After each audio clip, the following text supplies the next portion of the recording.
Selamat datang ke Taklimat Fungsi dan Tanggungjawab Penilaian Etika dan Tatakelola Lawatan Audit ke ERC UiTM. Yang berbahagia, Profesor Dr. Muhammad Hafiz Muhammad Hanafiah, Timbalan Pengerusi Jawatankuasa Etika Penyelidikan UiTM. Yang berusaha, Profesor Madya Dr. Khasnur Abdul Malek, Koordinator Etika Penyelidikan, Pejabat Pengurusan Penyelidikan RMC UiTM Shah Alam. Yang berusaha, Kemis Muhammad Hisham Jamari, Pegawai Penyelidik Institut Analisis Data Besar dan Kepintaran Buatan YBhg UiTM Shah Alam, Ahli Sekretariat Jawatan Etika Penyelidikan UiTM, Pengerusi Jawatankuasa Penilaian Etika, Ahli Jawatankuasa Penilaian Etika serta tuan-tuan, puan-puan yang dikasihi sekalian. Alhamdulillah dan syukur kehadirat Allah Subhanahu Wa Taala dengan limpah dan izinnya dapat kita menganjurkan taklimat Jawatankuasa Penilaian Etika pada hari ini. Letak buluh kajar 10, mari dijolok, sarang penyengat. Angkat tangan je mari 10, doa di pohon agar diberkat. Bagi memberkati taklimat kita pada pagi ini, dijemput Encik Muhammad Amaluddin Fitri, Pegawai Eksekutif Etika Penyelidikan untuk membacakan doa. Majlis dengan segala hormatnya mempersilakan.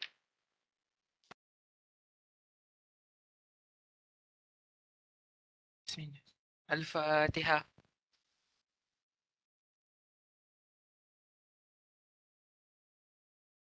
Bismillahirrahmanirrahim. Alhamdulillahirrabbilalamin. Wassalatu wassalam ala ashrafil anbiya'i wal mursalin wa ala alihi wa sahbihi ajma'in. Ya Allah, Ya Rahman, Ya Rahim, Engkau berkatilah taklimat fungsi dan tanggungjawab Jawatankuasa Penilaian Etika ERC dan tata kelola lawatan audit ke ERC UiTM pada hari ini.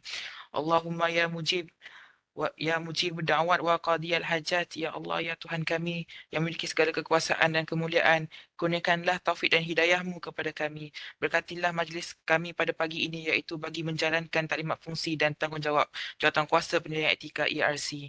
Kurniakanlah keberkatan ilmu kepada kami dan semoga dengan ilmu yang dipelajari itu dapat menjadi penyuluh kepada jalan kebaikan dalam kehidupan seharian kami. Allahumma ya qawi ya aziz ya fa'al lima yurid. Kami mohon kepadamu agar kami sentiasa diberi petunjuk dan hidayah dalam melaksanakan tugas.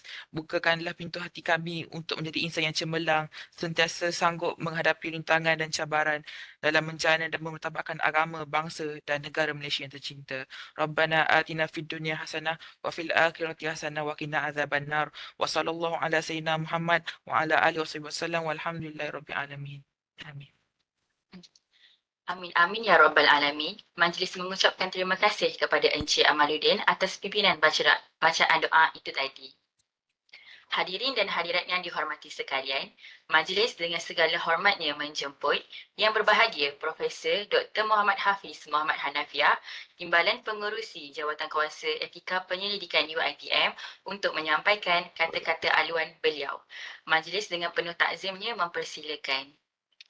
Okay, thank you very much, Lisa, as the MC. Assalamualaikum warahmatullahi wabarakatuh. Good morning, everyone. Hi, I'm Hafiz, representing the REC members. Well, I'm in Bangkok right now, and frankly speaking, I'm happy to be in these sessions, and it is actually a true honor to be here. Representing the chairman of UiTM REC. Thank you, Dr. Khasnur, for arranging these sessions. To all ERC members, I do believe that this is actually our responsibility, that we should take it with a great pride, because it is our core, our work, which is about something bigger than just running the policies, the procedures. I believe that the REC stands in a bigger way, which is we are talking about the values, about the integrity. And I also believe that the REC has played their role tremendously, in order to make sure that what we are doing align with the principles that actually make us who we are, the researcher. Again, I believe the reason why we have today's session is not actually to train you, but then again we practice the ultimatum of research, which is to learn, to unlearn, and to relearn. You know, and there's a lot of things that we have discussed during our meeting, and believe me or not, the REC members are trying our best to improve our service, our process. And again, we understand as a researcher, putting a lot those long hours to draft the proposal, to design the studies. I do believe that a lot of us still think that it takes review process just like another box to check. But then I really hope that today's session will allow you to understand it differently. We are trying to improve our process, and perhaps we cannot do it alone. We need to do it together, and the togetherness is what is the thing that we are trying to have it today. And again, to my fellow committee members, the ERC, the faculty, I have colleges, I have to say this. I would like to say thanks. The works that you do actually matters. Every review, every decisions. You are safeguarding not just the research, but also the reputation of our institution, UiTM, and the people we serve, which is our lecturers, the communities. Yeah, and so I really hope that we could keep building up. Keep striving, keep soaring upward, and perhaps what we are going to learn today is in the perhaps for the sake of pursuit of knowledge. But then again, at the end of the day, it is also needed to be grounded in the principle of ethics and the respect of our shared mission in the REC and also ERC. So with that, thank you again to the Dr. Khasnur, definitely, for arranging this session. And thanks to all of you who are here today. This is actually fisabilillah. And I would like to end this session with wabillahi taufiq wal hidayah. Wassalamualaikum warahmatullahi taala wabarakatuh. Terima kasih kepada Yang Berbahagia Profesor Dr. Muhammad Hafiz atas kata-kata aluan yang disampaikan sebentar tadi. Majlis meminta kepada semua hadirin bagi membuka kamera bagi sesi bergambar.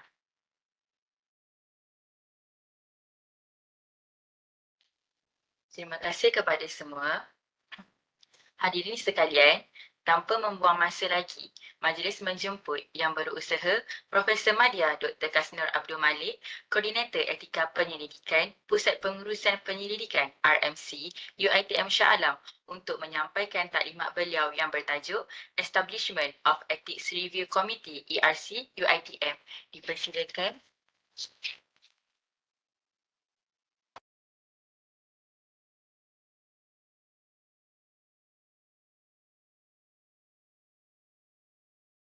Doktor, mikrofon. Thank you, Amal. Thank you, Nisa. Terima kasih di atas pengenalan. Assalamualaikum warahmatullahi wabarakatuh. So, saya Khasnur.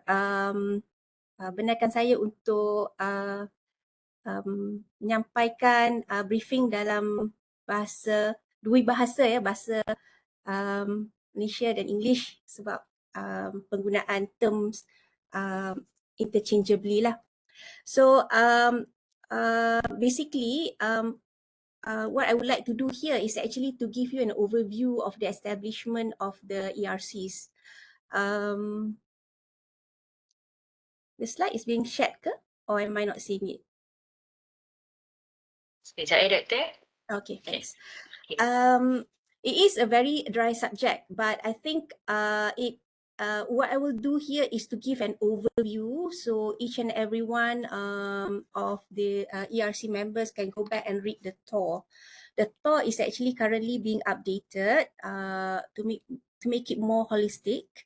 I'm also very thankful today that Prof. Hafiz is around because the establishment of ERC in 2021 was done basically by the pioneers lah, Prof. Hafiz, Prof. Maria, Datuk Bakar, and so on. So they would know more about the history leading to the establishment of the ERC. So let's go to the next slide.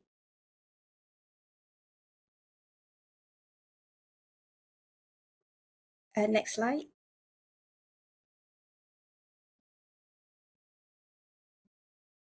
Okay, so this is the content of what we're gonna go through today, inshallah, for the next half an hour. So we're gonna talk about this two-tier ethics review framework. This two-tier is just being used here because I think it's easier to understand the term, but we will not use this two-tier formally, but it's just in this discussion. And then we'll look at the application for REC approval, establishment of the ERC, and the different documentations that being used by the ERCs and term of reference. Okay. Next. Okay, what I mean about two tiers framework in UiTM, initially the Research Ethics Committee in UiTM was first established in 2015.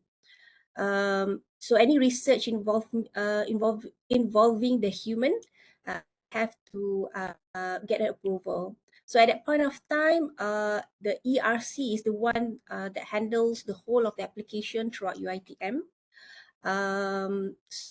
But along the way, as the number of application increases, which include undergraduate, postgraduate by coursework, so there's a sudden steep of application and causes significant delay in review with just one review committee. So that's when the establishment of ERC was done basically in 2021 to overcome this backlog. So I call it tier 2. So tier 1 at the moment is basically a research ethics committee. So the term REC is here, inshallah. So what the committee does is that they review and give approval for all application from postgraduate students, staff, all application from outside the UiTM. They also handle other things like proposal labeled as more than minimal risks, clinical trial, and so on. And so this is basically the REC handle quite a complex ethical reviews at their level. So where the ERC, the Ethics Review Committee, so the term is ERC being used at the locality, at the branches, faculty, as well as the colleges. The ERC basically look at proposal from undergraduate as well as the postgraduate by coursework only, because we think that these proposal will be most likely be minimal risks, but if any of these are more than minimal risk, then it should be forwarded to the tier 1 REC for review. Additionally, the ERC also will look at exemption. So exemption and minimal risk from these two channels, undergraduate and master by coursework. Next.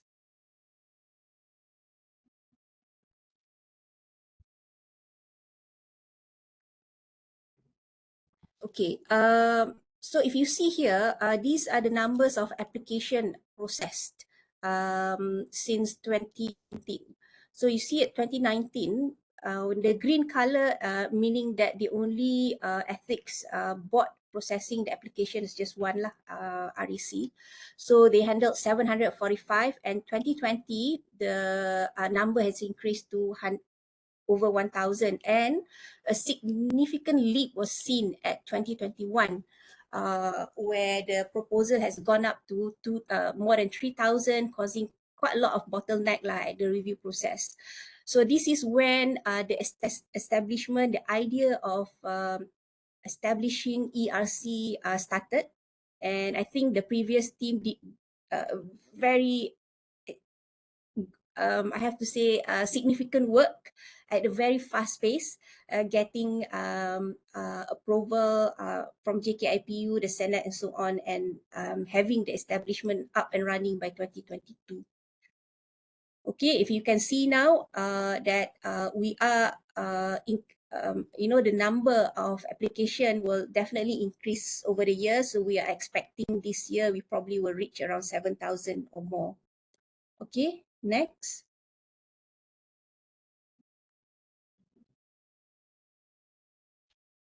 Okay, this is just a little bit of the history. So in 2019, they have worked on the SOP, on how to set up the ERC. And then by 2021, there are 6 important documents produced, which actually all the ERCs are doing at the moment, yeah, including the TOR. Okay, next. So these are the 6 documents. You can access these documents from our REC website. So first is the term of reference, which we will go in a bit later, discuss about it in a bit later. And then there's a flow chart of how the process actually go through, and we will discuss about it in a bit. And a few other documents, application, PIS, SN form, and exemption. Next slide, please.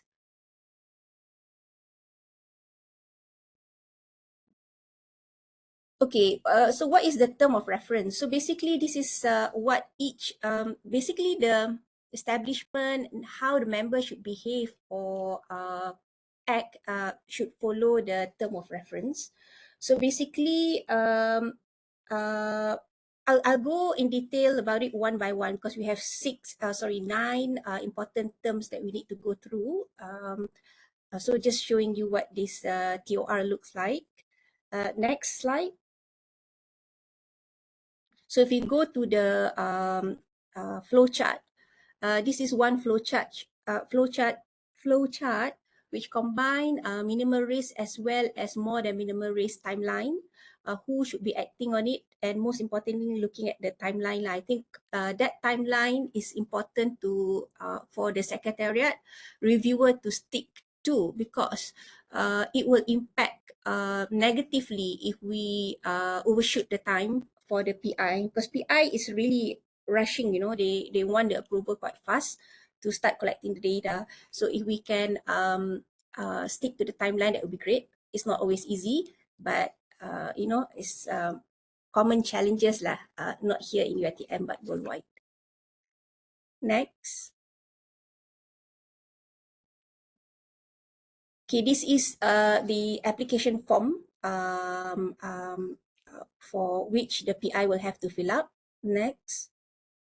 And it's also available online. I think most of the form, I think all of you are well aware of this, so I'm just gonna quickly go through it. This is the participant information sheet. Okay, next, for those between 7 to 17 years old, we use SN form. And then next, and we have exemption. So any study proposal that meet the criteria for exemption from ethics review will have to use this, and they still need an ID from us, but basically this is the form that they use. It's much simpler than the REC one. Okay, next. Okay, this is an additional form. I think we just added in last year or this year about research extension form, where when researcher wanted to extend their research beyond what has been approved, they can then use this form to get an extension approval. Next. Okay, this is what we're going to go through. I think this is like the bread and butter of today's talk about the term and reference. Again, this is just an introduction, so please read through the TOR after this. Take your time. It is a dry subject. So technically, we have 9 term of references that we have to understand Okay, the first one, can we go next, please? Slide is scope of the ERC. So the scope will basically telling us what is the function of a ERC. Okay, so ERC is a body to review applications for ethics approval.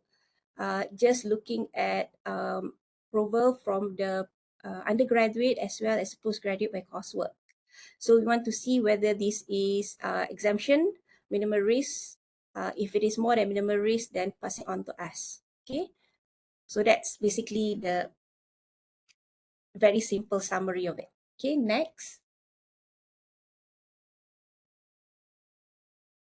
So point number 2 is regarding appointment. So we just want to highlight here that so these are the thing that I just plucked out from the TOR. Who appoint the members? So it is actually the NCPI. Okay. Here I want to emphasize a little bit that the appointment of the members must be made carefully. So you want to select someone who has the relevant expertise and knowledge in research. If they have practical experience, preferably with practical experience, either research, clinical research, and also in ethics review. So that's really important if you can consider that when you want to appoint the ERC members. Okay, and the members must be committed, willing to commit their time and energy to review this research process, and then commit to the meeting that's being conducted. I mean, for us, REC, we have once a month. So commitment is high. So we do block our timetable 1 year ahead to make sure that we are available for the meetings. So, and it is also very, very important to make sure that the members within the ERC establishment has not got any conflict of interest with regards to decision making, and so that they can be impartial when they make decision.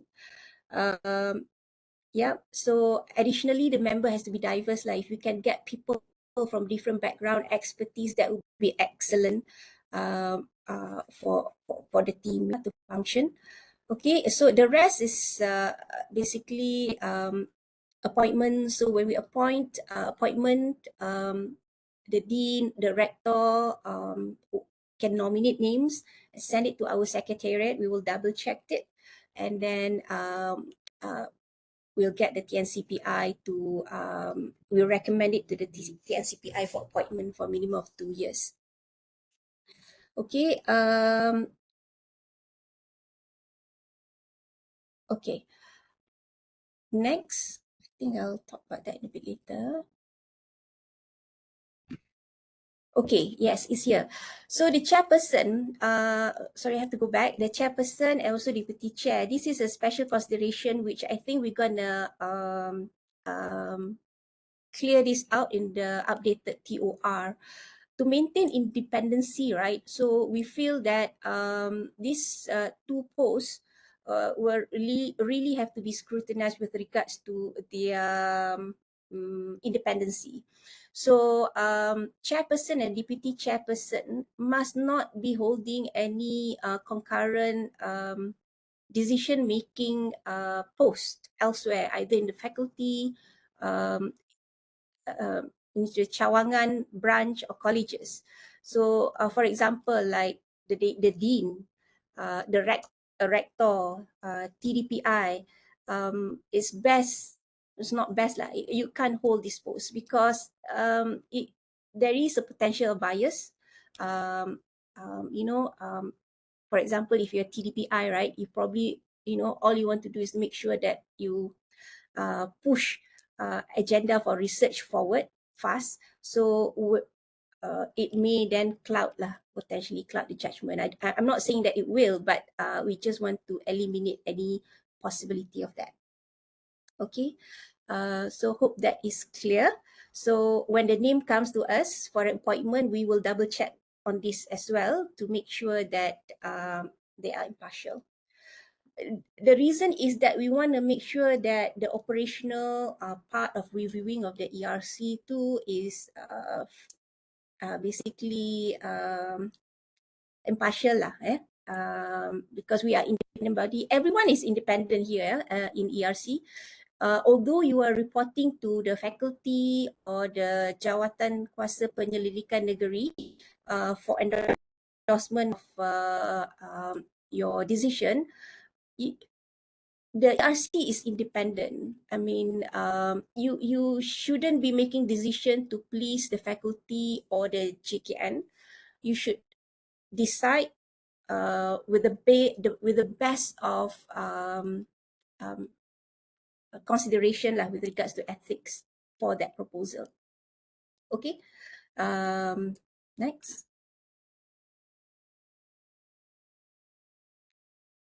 Okay, the third one is on the responsibility. Okay, so the TAW would describe what are the responsibility of all the members lah. So simple thing like making sure that you read the TAW, comply with the guidelines and procedures, sign the conflict of interest form. A secretariat will have to keep this safely. Declare if you have conflict of interest with regards to the proposal, you must declare. Sometimes the secretariat may miss this out. You know, when they present the proposal, didn't realize that one of the members is the co-researcher or actually doing the research together. So you must recuse yourself from during that discussion and decision making, and that recusal will have to be noted in the minute. Yeah. And then it's also responsible because we are independent body of ethics review board, right? So it is a different entity to what our expertise are. Expertise is. So we must update ourselves with relevant information, knowledge about ethics, and this one you can get it easily everywhere. You can go online. There's so many things going on internally and externally. Please do get yourself updated. Sometimes we do training once a year here in March for everyone, but I understand that not many can, because it's a fixed time, that not many may not be available at that time. So you can easily get additional training elsewhere, but you must inform your secretariat you have done that and keep the certificates of attendance safe lah, as evidence. Next.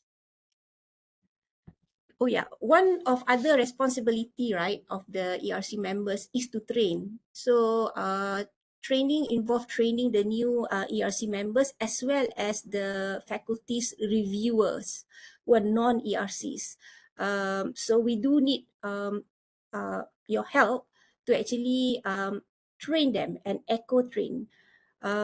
Additionally, those ERC who are also associate members, right, or full members of the ERC, also your help to sampaikan the information that has been discussed in Shah Alam to your members, so that both the tier 1 and tier 2 will be in the same wavelength. Okay, let's go to the structure of the ERC. So as described by the TAW, we need at least a minimum of 7 members. Let's go to the next slide. Okay, 7 members. So who are those 7 members? One is that you need a chairperson. This chairperson must be wajib untuk either be associate members or full members. Similarly, a deputy chairperson also need to be an associate member or RC members. So there will be time like macam, actually we want to nominate this person as the chair or as a deputy, but they are not associate members of RC members. Just let us know. We can nominate them as associate members so that they qualify to become the chair or deputy chair. Okay, so that's 2. The third one is anyone who's either associate member of REC members as a third ERC members, and then you can have a lot. You can have a lot, but minimum is 2. Any academicians or any professionals from UiTM. Normally is from your own faculty lah, colleges or so on. You can have many of these. The more, the better, because you want to have a diversity of input, right? Nowadays, that there's a lot of research on AI and so on. So if you can get someone with that kind of expertise in, would be good as well. Finally, you need at least 2 layperson who are UiTM employee but not related to not an academician. So you can get, who can you get?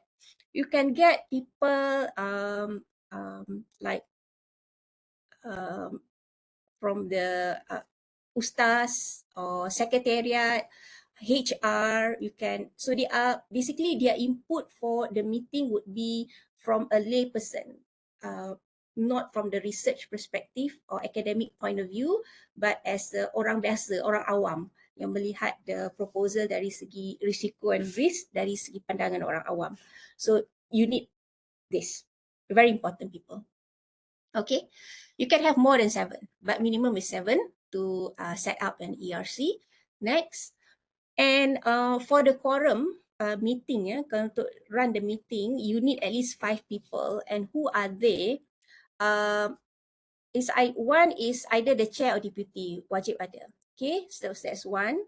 Secondly is that any additional associate members or REC members lah, any of the members with that background. So you see the thought on this says that at the moment, but now we're going to add on that the third person must be present, which is 1 lay person. Doesn't need to be 2, but 1. So with these 3 available, you are okay. Just add 2 more, whoever are around. So you are good to go with just members for any meeting. Okay. If we do not meet this quorum, kiranya you can't run the meeting lah. You have to postpone to other time, right? Okay. Next. What's the next one? Okay, roles. Okay, TOR actually spell out lah in detail what is the roles and responsibility of each of the members, from chairperson, deputy chair, associate members, member secretariat. So basically, the role is to make sure that you make sure that all the research, I would say, that adhere to a very, very robust ethical and scientific rigor or standards.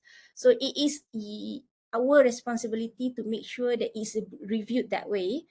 And also we want to make sure that we protect the well-being of the participants, and also the researcher in some extent, and the university. So you have to look at this different angle, which may not be looked at when it is being reviewed at the faculty level. Okay, and decision making, right, during the meeting is for the members, except for secretariat and the secretary. They are still members, but they can't. Their decision doesn't matter lah. They can't make decision. Okay, next.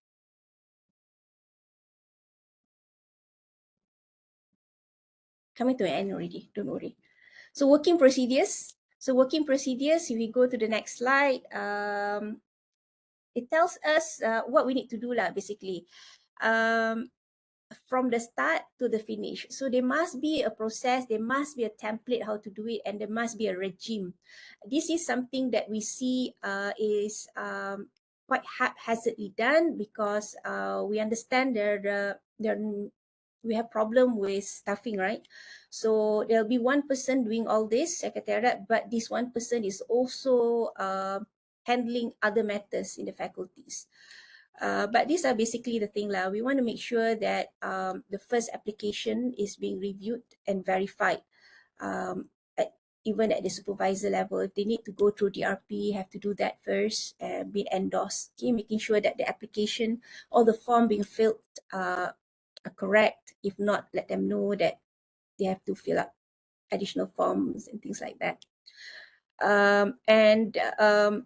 During the meeting, it is important that the proposal is categorized or during the review as exemption, minimal risk, or more than minimal risk.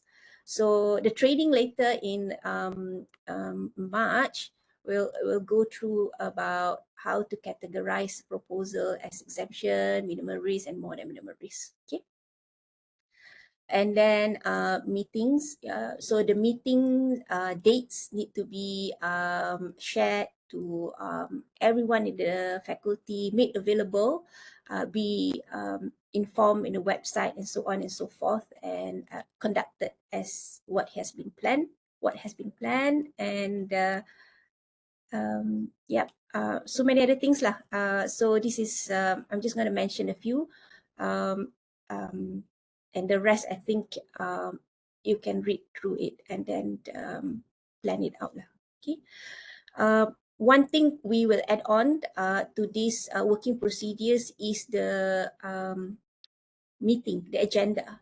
So in the agenda at the moment, based on what we have looked through in this year pilot audit, is that it's not really kind of like planned out very well. They could, because there's no agenda stated earlier on, so there are potential that important matters will be missed, especially looking at post-approval and progress of the proposal. Okay, next. Training. So term of reference, number 7 is on training. So training is about ourselves. So please do enjoy yourself. Go to workshop, a webinar, seminar, or refresher course at least once a year. This is actually compulsory, you know. It's not like whether you like it or not. We do, like I mentioned earlier, we do have a session of training in March. If you can't attend to that, you can go to any other training available. There's so many. If you don't know, just get your coordinator to update you with the ongoing training. And then one thing is that you must keep the certificate, pass it to Secretariat, and let them keep it, because that will be used as an evidence during the audit visit. Okay. For those who are handling clinical trial, it's very important that you also get your GCP training lah on board. Yeah? Okay, next.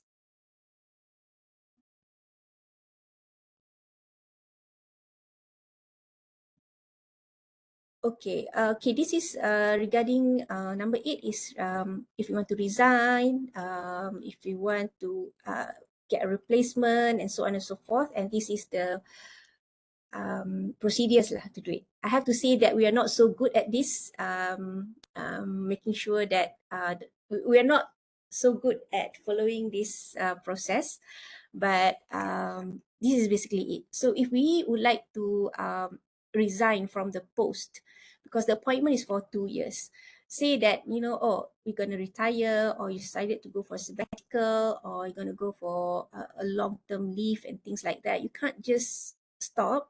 Basically, you need to submit a letter of resignation to the TNCPI. So this is the missing link lah. Normally what we get is that, oh, the person is not around anymore, and then that's it. Yeah. So this is the tata cara lah. Nanti you can go through the TOR and have a look. Okay, next. Okay. Okay, data maintenance. This is really important. I understand that it is not easy to keep the data updated because of staff problem, tak cukup staff and so on.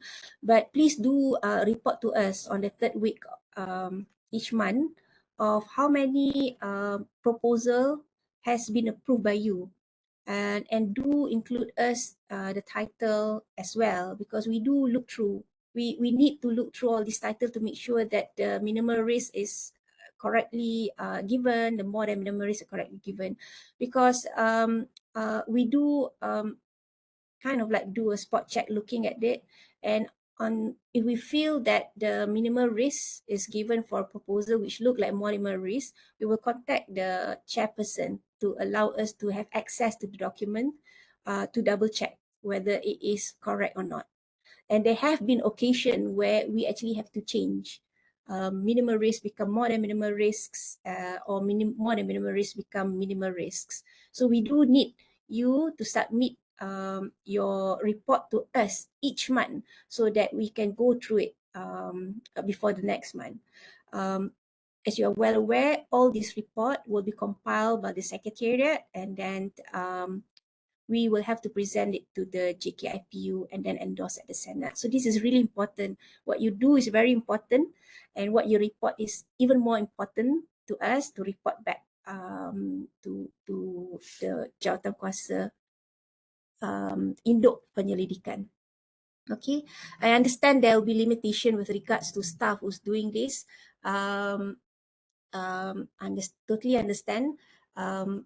We are figuring out a way to make it easier for everyone by using of technology. But we hope to start working on it next year, inshallah. Okay, next. I think that's all right.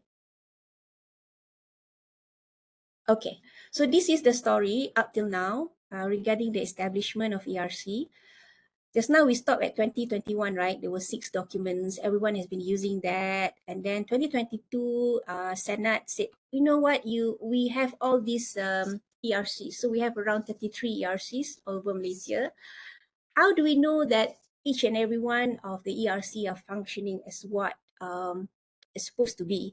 So this is when they decided that we need to do an audit. There is a guidelines already produced with regards to the audit for the ERCs. And this year we have managed to do a pilot audit visit to 2 faculties, high-risk faculties, I would say.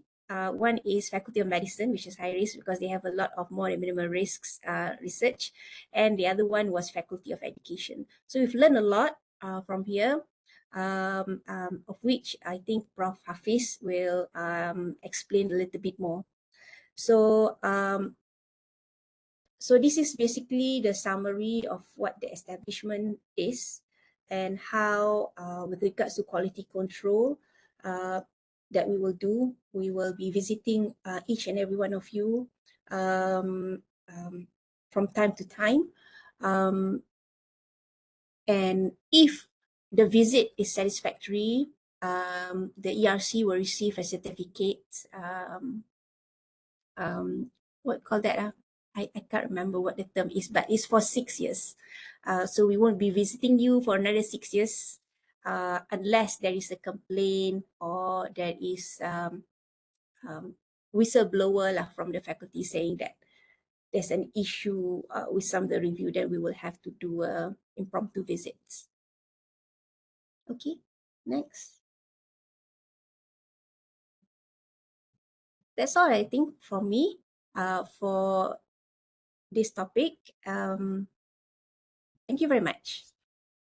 Are we taking a question now or later? Sekarang pun boleh, Doktor.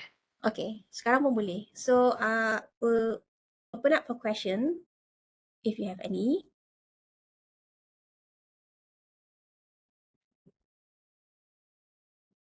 If tak ada, then I guess we can. Yes. Well, if I may ask, in case I missed it in your presentation, is there a requirement for a minimum number of meetings by the ERC per month ke, per year ke? Is there a requirement for that? At the moment, the TOR we did not put any minimum requirement. But if your faculty has display right in the website mentioning that it is the meeting is happening every semester or twice semester, then you just follow what is best lah for your faculty. But there's no minimum. Okay, all right, that's good to know. Thank you. Because sometimes you do it just dia ada bermusim kan this research ni. Betul. Betul. Ya. Okay, thank you so much, Dr. Doktor. Assalamualaikum Doktor. Saya Ajimi from Waalaikumsalam. Faculty Science, UiTM Sabah. Based on the TOR just now, this is mandatory for postgrad and for the mode full mode. It's not. I mean, it's not compulsory for undergrad, kan? You mean application for approval untuk research ke, Doktor? Yes. Okay. It's compulsory to all research that involve human, Doktor. Regardless whether they undergraduate ke, end of year project ke, postgraduate, staff or from outside, as long it is research, it is compulsory to get approval. Cuma regarding yeah. So okay, so yang itu mungkin boleh jelas dah. But my student, they are doing some initial study. For example, they are looking on the benefit of medicinal plant. Then they need to interview. But that the part of the study. Is that falls under mandatory punya ni? Apa ni? Interview human lah ya, Doktor? Yes. Yes. Oh, we'll have to. Okay. Walaupun semua satu muka surat lah. Sorry, Dr. Khasnur. I betul. just want to chip in. Yeah, again, I believe that kalau the process of interview itu melibatkan certain methodology, ada structured questionnaire, structured interview, then itu memerlukan permohonan ERC. Yeah. But then again, kalau setakat jumpa, say hi, and then just want to get some insight, tanpa sebarang reporting, you are not going to report any findings from the interview, shouldn't be an issue. It could be considered as just some sort like a pre-discussion with the industry player. Yeah? Tapi kalau you dah start collect data from that particular discussion, then you have to go with the ERC applications. Because kita tak nak terlalu rigid. We don't want to be too rigid. Because we understand there are certain faculties that actually ask the students to some sort of like get some insights from industry players. A very short interview. Itu kita tidak. Saya masih lagi berpegang bahawa itu ialah bukan research. But then again, kalau you start reporting the finding, and then you ada structured methodology untuk those interview, then yes, you have to go through with ERC. It's a mandatory. Thank you, Hafiz. Yes, that's very clear.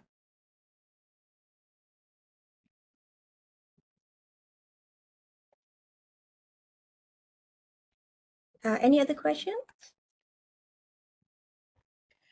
Hi, Doctor. Yeah. I have a question. I'm Azila from Johor. Okay, basically, if I'm not mistaken, you have mentioned about the members of the ERC should be minimum 7, isn't it? Yeah. What if in our campus we have less than 7 numbers, and then can we still have a meeting with where the number is not reached 7? Oh, okay. Actually, the establishment to formally establish ERC, you need minimum 7, Doctor. But to run a meeting quorum, you need a minimum of 5. So, if you only have 5 members, you cannot even establish ERC. You need 7. Tapi untuk dalam meeting 5 orang dah cukup dah. So meaning here to say we need to submit candidates to have a good enough number for ERC to Alam. Yeah, correct, Doctor. Okay, thank nominate you so the much. name. Yeah, nominate the name. Because as for now, we just have only, if I'm not mistaken, 5 around us. 5. In Johor. Just 5. Tak cukup quorum, Doktor. Tak cukup pun quorum, tak cukup member untuk establish even. Yeah. Okay. So actually, our TRPGI actually before this, we thought that our TRPGI is one of the member, but then as what you said earlier, all those who are having a position cannot be a member. So I think that we should to our management for us to submit another. But that Thank you so much. holding of post, right, doctor, is mainly for the chairperson, deputy only. Chairperson, so meaning that she Chair still and can deputy. be our member of ERC. Yeah. Kalau tak cukup sangat tu, understand. TDPI bolehlah jadi member, but they cannot be the chairperson or deputy chair because they are making decision, right, during the ERC meeting. Because she's actually previously, before she become TREC, she actually our ERC members, already appointed as ERC, but then now she become TREC. TREC is Timbalan Rector. Okay.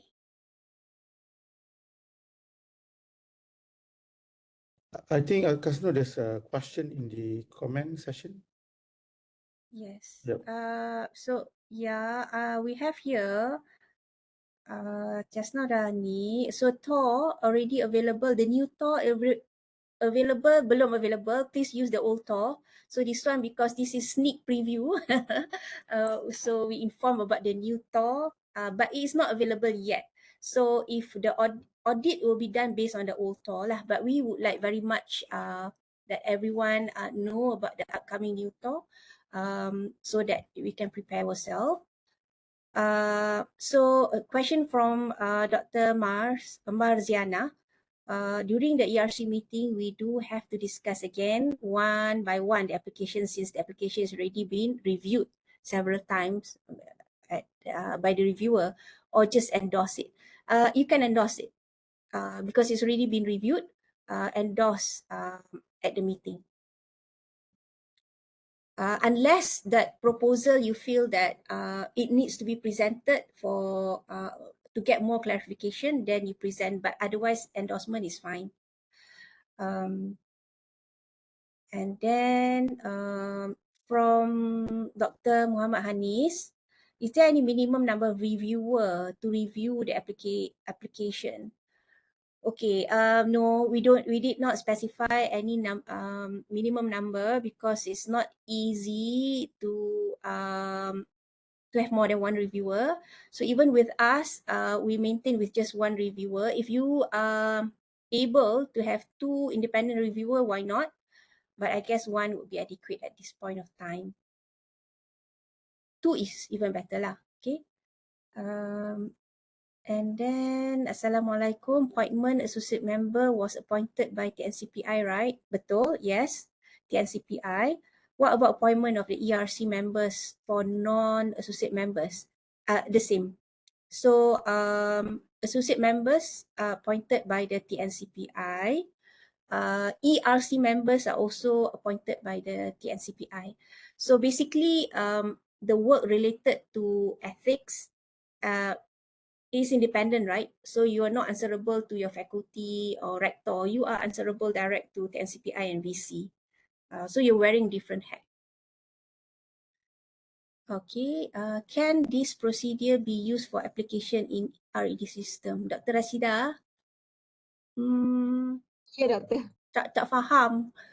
Because right now in UiTM Melaka, we are using this procedure for postgraduate by coursework and also undergraduate project.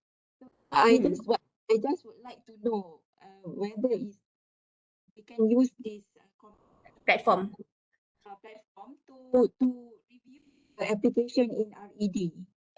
Okay, at the moment, I'm so sorry, Doctor. Our online application system RED doesn't have that capability to for undergraduate and postgraduate by coursework. But work is in process to integrate that, including exemption, into one system. So at the moment, memang kena buat outside lah. Maaf, Doktor. Okay, soalan saya sebenarnya macam ni. Biar saya rephrase. Okay.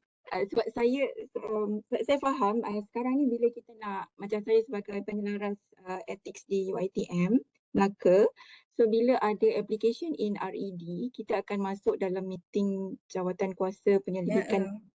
So saya faham kekangan masa setiap nak gather all together all the AJK Jawatankuasa dalam JPN. So if let's say this application in RED, we can review by using the existing BERC members. Itu yang saya maksudkan. Boleh ke tak?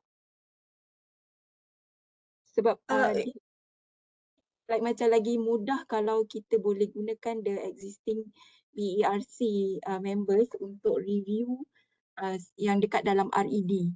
Yang maksudnya buat research. Faham. So basically supposedly ada first reviewer kan, doktor dulu dekat fakulti, dekat ODRP, betul tak? Memang ada. Lepas Okay. ni dia akan, macam saya, bila ada application, saya akan bagi kepada ahli-ahli ERC dekat setiap fakulti. So dia akan tengoklah sesuai ke tak Okay. sesuai, jadi minimal risk or and so on. And selepas tu bila kita nak meetingkan, nak minitkan dia punya decision tu, boleh ke kita gunakan team members yang sama untuk BERC? Itu soalan saya. Oh, okay. Reviewer yang sama yang telah memberi review kepada proposal tu sebelum tu ke, doktor? Tak semestinya sama lah, tapi Tak apa, it's okay. As long as dalam decision making nanti, dalam meeting tu is consensus kan? So not by one person. memang ada as- maksudnya ada chairperson, timbalan chairperson, and also the faculty members, any faculty yang memang dah Dr. dilantik. Khasnur, Yeah. can you hear me? Yes, please go ahead, Okay. Isham. Okay, so the question is like this. So she wants to use the ERC member to review at JPN punya level lah. So I think let me answer lah. I think the answer is no, because you have to remember ERC punya role is different. You are representing us. So you can never represent the JPN and GPF. Dr. Rasida, can you hear me?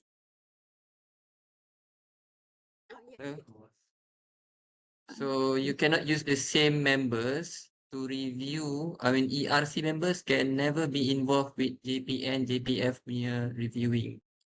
Oh, so macam saya, kalau saya is a ERC member, so saya tak Yeah. boleh review untuk JPN. By right, you should avoid lah, because you wearing there are two different hats there. ERC, Oh, you're so- representing us. So you cannot use the ERC committee to do the JPN punya task. Boleh sebenarnya, tapi cuma kena ada dua review yang berbeza. So if you are reviewing for JPN, your hat would be more looking at the scientific rigor, looking at the making sure the Tak boleh, doktor. you kena jadi hat. She wants to use the ERC member as JPF, JPN tu nanti you will be Reviewers. confused. Yes. Oh, So maksudnya you have to know macam okay, dua entity ni dia berbeza tau. So they cannot sekali harung ke tak boleh, unfortunately. So bila doktor cakap pasal bila doktor cakap pasal RED tu, sebenarnya this is slightly different topic lah. Kalau we're talking about RED, we're talking about application where ethics approval is done by us, REC. So this is a slightly different topic. JPN member is appointed by the dean, by the locality lah, by your cawangan. So we don't have any macam influence in that. So whatever the JPN, JPF nak buat, we respect. We have no macam power authority over that lah. Once you have given your approval, kita panggil endorsement lah, endorsement by the ketua kawasan, then only that application by that specific student with that specific title is forwarded to us, and we macam nilai review semula independently.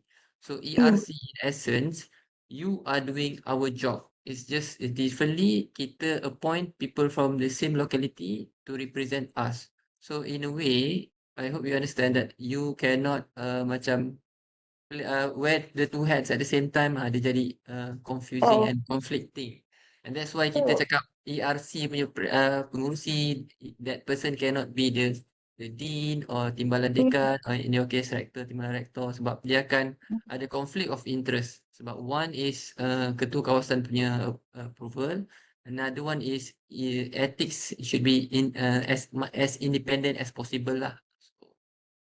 Okay, so just nak clear lagi sekali, macam saya sebagai timbalan pengurusi ERC, saya Yes. tak boleh masuk meeting JPN, betul tak?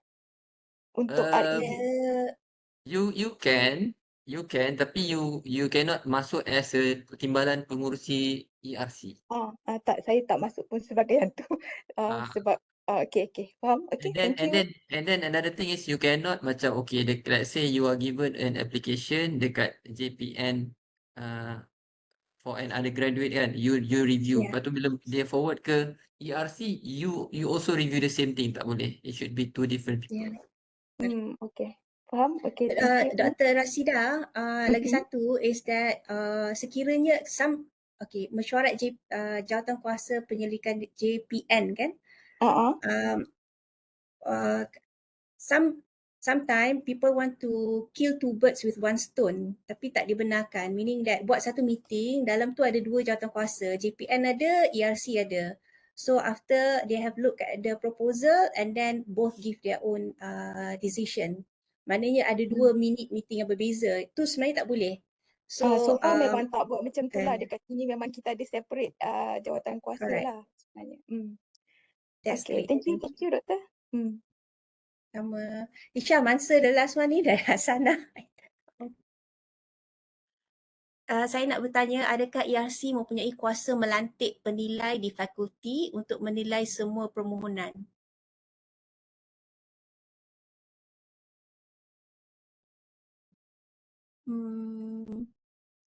Dr. Hasanah yang ni.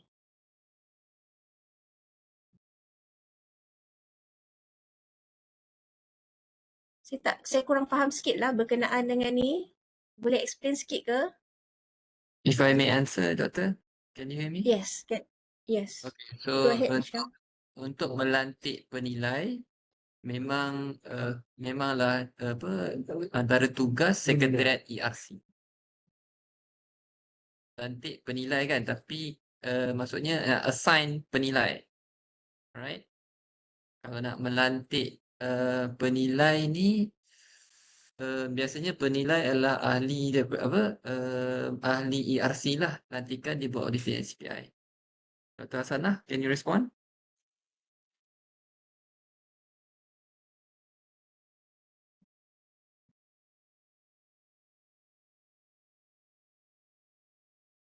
Ataupun mungkin ini ada isu yang mana, let's say fakulti tu dia nak bagi kepada penilai, dan kalau penilai tu bukan ahli ERC.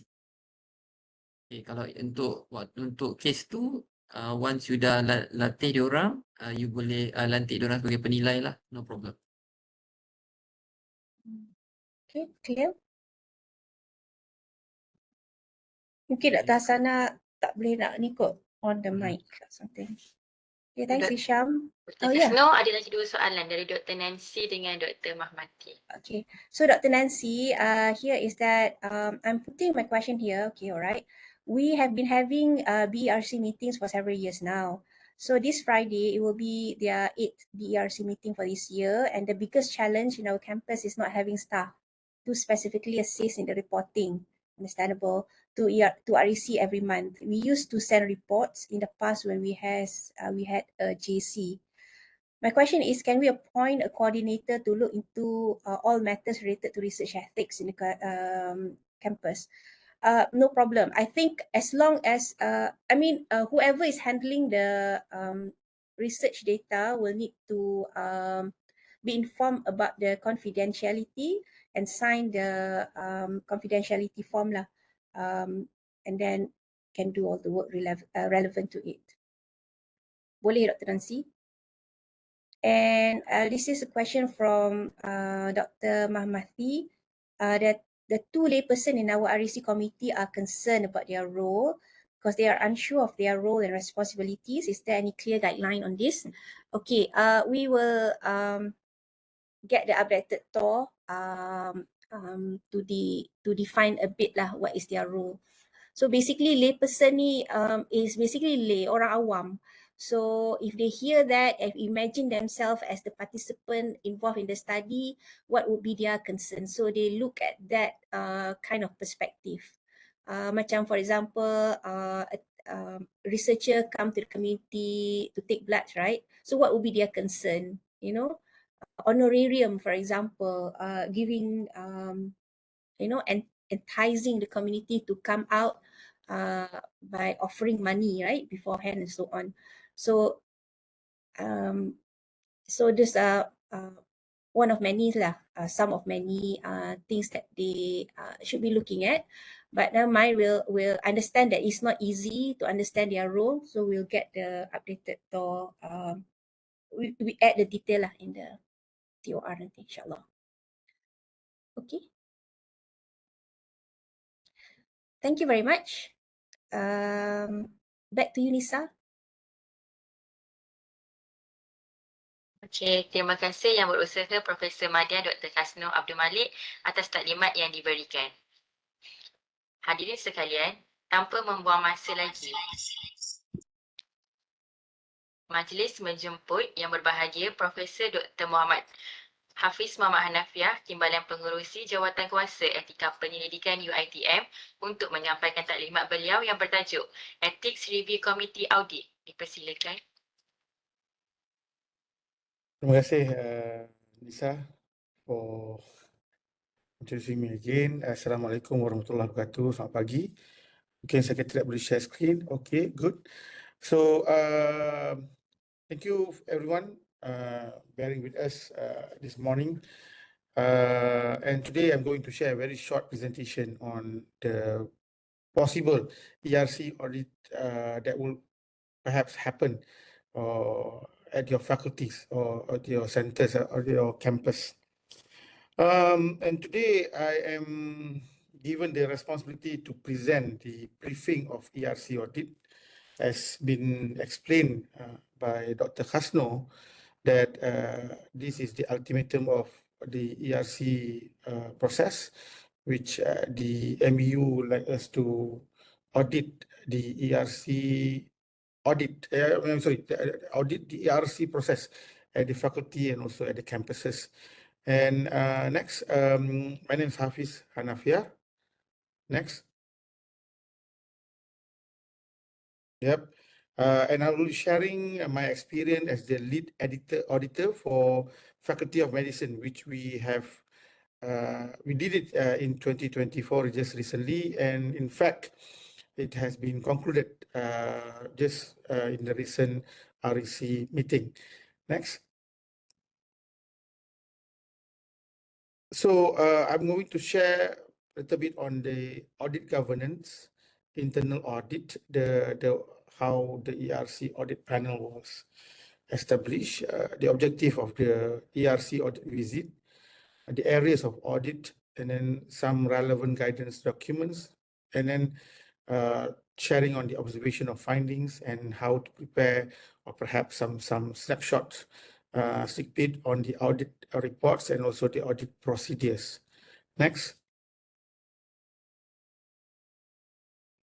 So our audit governance, which was been authorized by the directive of UiTM Senate, and perhaps this is concern among faculty members and also campus members, because we are going to audit the ERC, the way how the ERCs conduct and also the process and the procedures. And in fact, the appointment of auditors align with their qualification, their experience. Extensive training. So I was about tadi the special gratitude to Miss Betty tadi tu, because she provided the means for us to go to the other special training and sebagainya. Okay. Boleh mutekan Dr. Zulhabri, please. Okay. So Zulhabri have his own briefing concurrently with me. It's okay, no worries. I understand that everyone is quite busy, especially in the middle of semester. But then again, to proceed, I mean, the appointment of auditors is based on their qualification, experience, perhaps, and in fact, we will train to do certain SOPs. And the audit is audit-based appointment. It doesn't mean that you are going to be an auditor for the whole for your service in UiTM. And we're going to talk, I mean, the auditors are quite independent, and there are also confidentiality and conflict of interest documents that we have to sign. And we are actually trying to practice good governance of audit, where we focus on transparency, consensus oriented among the auditors. We try to be responsive, and we includes everyone, especially the ERC members. We follow the rule of law, especially on the TOR that has been developed. And all of the discussion reporting is quite transparent. And we actually trying to focus more rather than finding the mistake, but then again into the opportunity to create effectiveness and efficiency. And last but not least is to make sure that there's equity and inclusiveness. We have members coming from multiple faculties, from SNT, SS.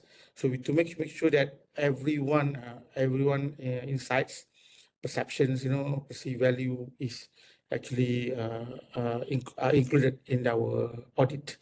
Next. And looking at the next.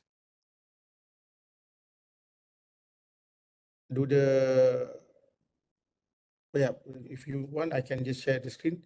Yeah, okay. So if you look here, the audit guideline clearly stated that it apply for the REC, UiTM, and also all its subsidiary ERC, including faculties and campuses. So it is actually appointed by the TNCPI by recommendation from REC. And the members must not be affiliated with the audited ERC. So we are going to get outsiders coming into your faculty or campuses. And we are looking on the standard of procedure, efficiency of the application process, and the compliance, especially on the stipulated guidelines and TOR. And we are only limiting ourselves to the minimal risk research, because at the end of the day, more than minimal risk application will be done by REC per se. So the focus will be more on the minimal risk research and exemptions. Okay, next. Okay, so the thing that we actually look during the internal audit activities is on the system, the testing, the procedures, and we do some interviews. We also assess documents, the way how the communication be made, and perhaps on the risk assessment. So again, it is actually quite a lengthy process. We usually, based on our recent experience, we've been there for like 2 or 3 days, and it's a whole day sessions. Most of the time is on assessing the documents provided by the ERC. Most of them are provided online in Google Drive. But then again, there are cases where we need to interview certain personnel, especially the secretariat, the chairman, and perhaps some of the researchers that have experience applying for ERC at their respective faculties or the campuses. And at the end of the day, we are going to conclude the audit session with a presentation of the findings. It's a one-way session, which the faculty members, the ERC members have to attend and also to note down, and perhaps later they are going to address those concerns raised by the audit by the auditor. Next. So again, the members of the ERC audit, ethics audit, appointed by the DVC, TNCPI lah, by the recommendation of REC. So most of them are REC members or associate members of REC. So bear in your mind that all of them have experience on managing REC application, and perhaps we also look into their participation in the ERC, in the ERC meetings and activities in the faculties and in the campuses, in order for them to make it into the audit panel. Next. So this is we say examples of who are the ERC panel auditors. This is actually the ERC panel auditors for the Faculty of Education. As you can see that it's a mixture of SS and SNT. You know, we have Dr. Salmi as the leader, and then we have secretary, we have 3 panels, and in fact we have secretariat, who actually is our main resource person, yeah, for any issues or any concern regarding the TOR, the SOP, and the procedures. Okay, next slide is ERC panel auditors for Faculty of Medicine. And believe me or not, I was quite surprised when my name was been pointed out by the REC chairman, Dato' Raymond, who actually believe that you know, getting someone from outside of the area of SNT would actually give more insight. And I've been helped by other SNT expert like Dr. Maria, Dr. Zaliza, Dr. Marzina, and also Dr. Anapurni as our secretary. Yeah, and also again, the secretary is Khasnur and Hisham. They are fixed members lah.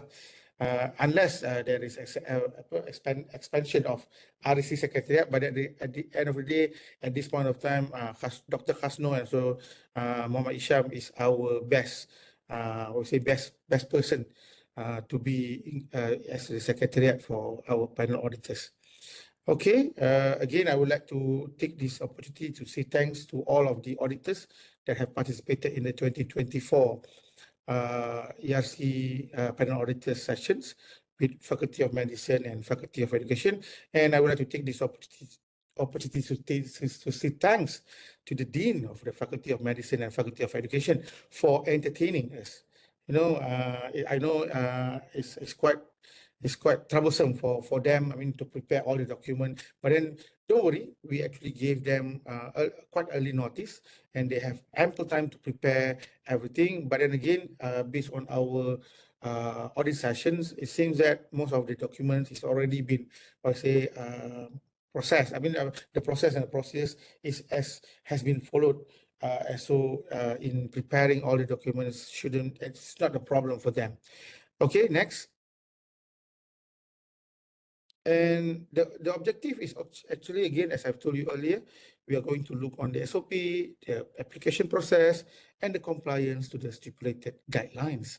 And really, this is actually something that perhaps some of us would see this as a very basic audit. But then again, when we look in depth, you know, looking on the procedure, you know, and the guidelines, we actually found a lot of incompliance, you know. But then again, those are the things that actually we are trying to highlight for improvement purposes. And again, as I've told you earlier, we are focusing on the minimal risk research or risk being exempted, and we do not cover any drug-related clinical trials or more than minimal risk research. Next. Yeah, the audit areas, there are 5 audit areas. The first one is on the composition of the ERC. Again, I've seen a lot of questions asking about the numbers of ERC members. These are the things that actually we look, the appointment, whether the ERC members have certain conflict of interest, you know. And second, we look on the adherence to specific policies. Again, we look on the TOR. Yeah. At the same time, we also acknowledge the certain house rule that you have. You know, there are also certain cases where certain faculties handle ERC meeting every month. There are also faculties that actually only conduct ERC meeting twice a year, focusing on semesters. And there are reasons behind these practices. And again, the auditor will definitely respect the house rule that has been endorsed by the faculty or the campus's management. But then again, we are going to see whether those house rule align with our SOPs, our TOR. And on the third element, we look on the review process. We have seen a lot of cases that even I receive a lot of direct message asking about the process of review. One thing that I would like to highlight to all of you, perhaps some sort like an element of to learn, unlearn and relearn, is that you need to understand that you are actually an assessor of the REC applications. You are not actually assessing the proposal. So, but then again, it is our responsibility to make sure that the content of the application is intact according to the basic the norms of research methodologies. And again, if you see, the process will be much easier if the elements, the content of the proposal is aligned with the basic methodology, which should be actually should be assessed during the proposal defense sessions. So, and for our part, we are just looking on whether to decide whether this study is actually more minimal risk or more than minimal risk. But then again, I believe there are some cases where the application reflects poor research writing, perhaps talking about objective, talking about the problem statement. But please understand that it is not your job to actually review those issues. Yep, those perhaps mistakes or error.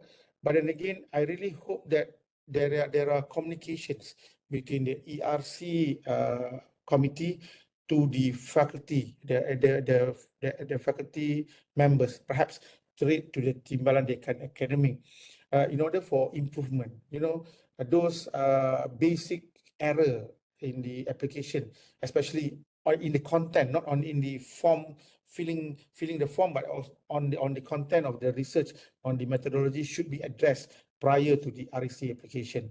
With that, our work will be much easier, it will be a breeze for us to review and endorse that application.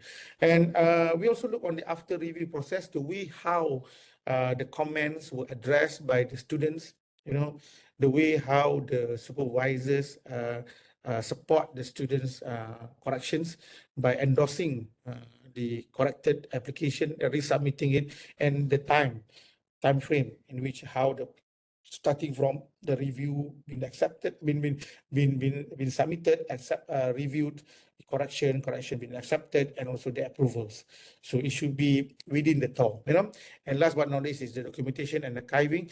Archiving, perhaps certain faculties have their own system. Some of us perhaps utilize a Google Drive. Some of there are like faculty in education, they've developed their own system. It's actually like a mirror of RED system. But believe me or not, Dr. Khasnur and her team is working very hard to make sure that perhaps later the RED system will be available for ERC. So, but then again, at this point of time, we let the faculty to innovate, and the faculty campus to innovate in order for addressing entertaining this documentation. It seems that someone microphone is open. Could the yeah, thank you very much. Okay, next.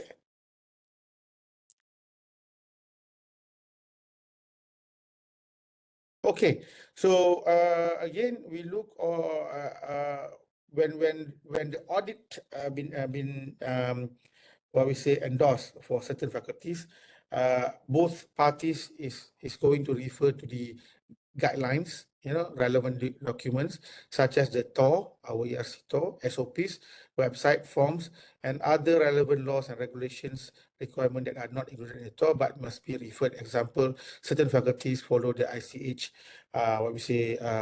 guidelines, you know. So these are the things that actually will be in the knowledge among the auditors, at the same time the ERC members of that particular faculty or campuses. Next.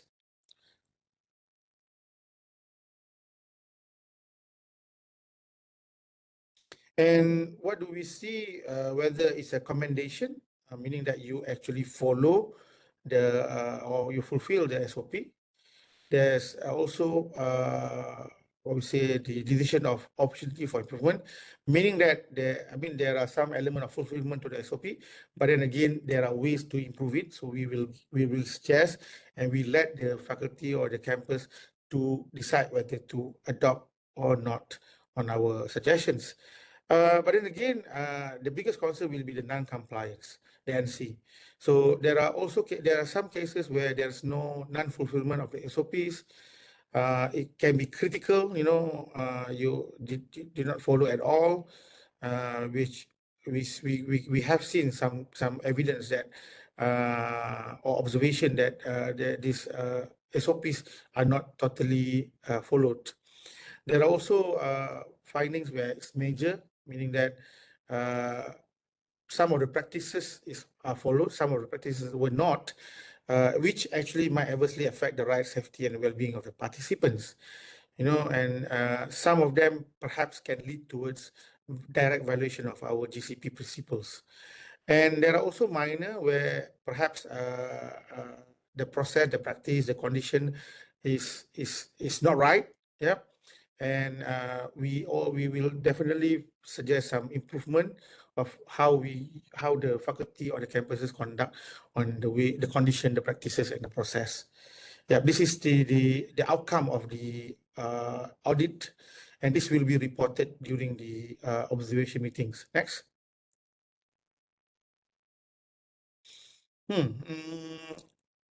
The process includes several stages. The first is the pre-audit, where it can be triggered or it can be routine. At this point of time, the REC will decide which faculty will be selected for 2025 audit rounds. We definitely are going to inform the respective ERC on the audit activities, and we have to appoint the auditors, and then we decide audit dates and agenda, announcement to the ERC, pre-audit discussion with the ERC. Yes, we are going to do pre-audit discussion, informing what are the expectations from REC side, things that ERC committee have to address to prepare before the date of audit.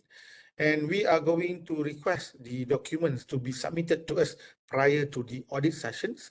And this document will be pre-audited by our panels. So yeah, it's actually quite, big things there for us. I mean, we have to spend quite amount of time to actually look line by line on your documents, your application process, the reviews, and to understand the way how the process has been done based on the documents made available by the ERC. Next. And definitely the audit procedures is to clarify the audit scopes and the focus for both parties. Next. Yep. Okay. Yep. That's a picture of me and also Prof. Salmi. And you can see that we have our audit visit. On the day we have opening meeting, which is just for ice breaking, introducing regarding the purpose of the visit, the scope of audit, agenda overview, and confirmation of resources available. And we really hope that during the audit, opening meeting, all ERC members should attend, in order for you to understand, and in order for us to actually get to know who are the people in charge in ERC for the faculty or campuses. And then we are going to do the document review and interview. This actually consume a lot of time, hours. We spend like 2 days together, more than 10 hours reviewing the document. I mean, this is done face-to-face beside the pre-audit of the document, prior to the meeting. And last but not least, we're going to have our closing meeting. This is where actually we try our best to get all ERC members together with the top management of the faculty to be at the closing meeting for them to understand, to listen, to acknowledge the findings of our audit. And again, I have to clarify that this is a one-way meeting, which the input is transferred by the chair and also the committee for the faculty to consume and to respond later through the post-audit session. Next. And during the post-visit, we are going to report on and list the findings. Sometimes there's a lot of multiple online meetings among the auditor and also the ERC. We're going to report the attendance, the agreement between ERC and EAP on the observation of findings. And we also are going to provide the CAPA, which is the corrective and preventive action document. And after the agreement has been reached between the EAP, the ERC, the auditor will do recommendation to close an action, and then there's needs for endorsement at REC, JKIPU, and Senate accordingly.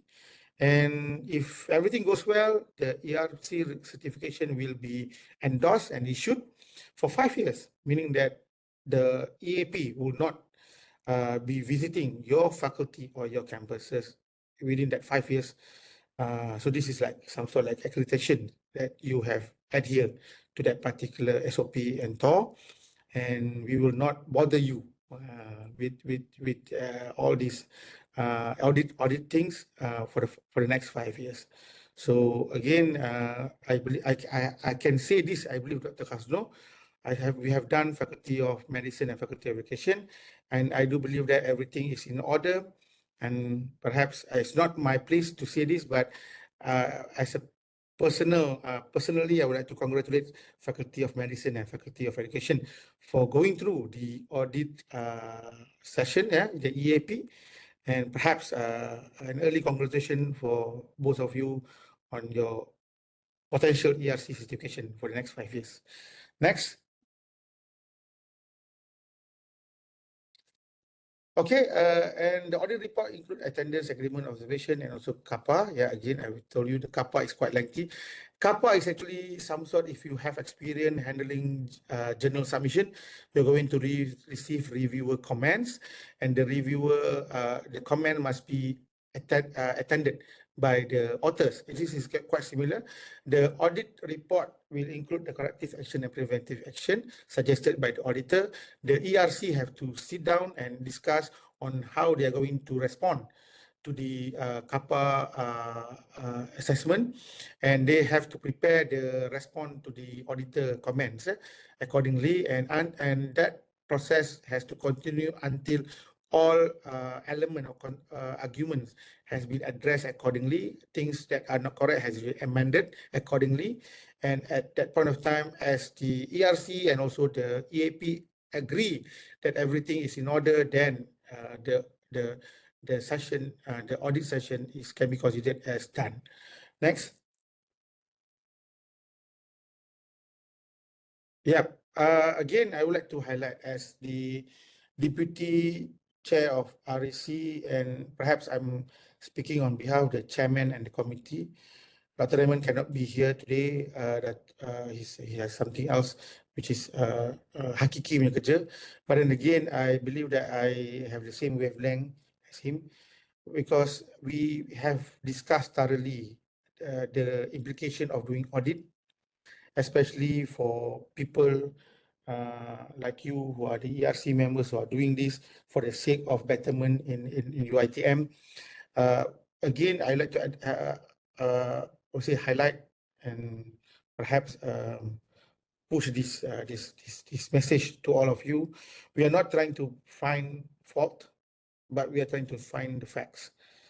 You know, it's a fact-finding activities. We are there not to, we say, we are trying not to highlight what are the wrongdoings, but then again, we are just being there to actually learn from you on how you handle your ERC application, but at the same time to transfer our insight, our knowledge, and also our understanding of how things should be done correctly. And that's the reason why the audit involves understanding how your ERC function, the governance, the process, the challenges, things that we can bring it to the higher order. We also want to understand your resources and what the limitation, especially on the system. And we have to say this, that audit is important because we want to improve the ERC security by helping you to mitigate the risk. And as we going to identify the current risk, we are going to make proper recommendations on strategies and how we can reduce the risk reduction for ERC. And believe me or not, we have learned a lot from our previous audit, EAP to medicine and also education faculty. And the REC members has discussed this thoroughly in our meeting, and we are currently doing things to improve the way how things should be done accordingly, and to improve the communication between REC and ERC per se. So yeah, that's actually the main point why Dr. Khasnur came asked me to give this sharing session. Yeah, we want to notify that don't be afraid with us. We actually are looking forward to meet all the ERC members. We want to meet them face to face. We want to acknowledge their works, their hardship, and to always acknowledge their contribution to the REC.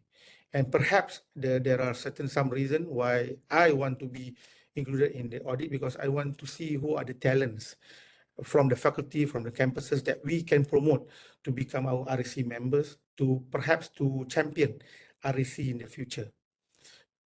Yeah, that's actually my personal motivation to be part of this REC EAP. Yep. Next.